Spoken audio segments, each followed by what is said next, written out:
Երբ սկսվեց պատերազմը Անտանտի պետությունների եւ Օսմանյան կայսրության միջև, Օսմանյան բանակը գնաց կայսրության բոլոր հայկական գյուղերն ու քաղաքները եւ երկու հարց տվեց բնակիչներին։ Առաջին հարցն էր. կընդունեք իսլամը։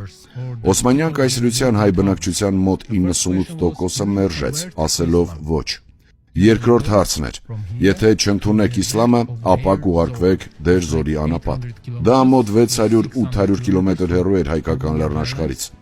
Բոլոր տղամարդկանց սպանեցին, իսկ կանանց երեխաների հետ միասին տարան Դեր Զորի անապատ։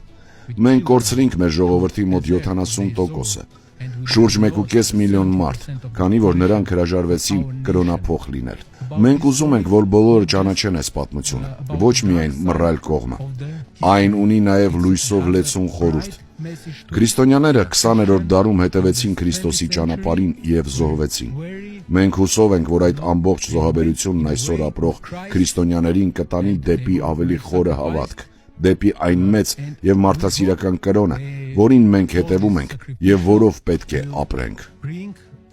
Սա զարմանալի է, եւ դա կարծես ձևավորում է 20-րդ եւ 21-րդ դարերի հայկական մշակույթը։ Մենք ամուր մնացինք մեր հավատքի մեջ եւ սպանվեցինք դրա համար։ Այսպիսով, քրիստոնեությունն իսկապես հայկական մշակույթի ամենակարևոր մասն է։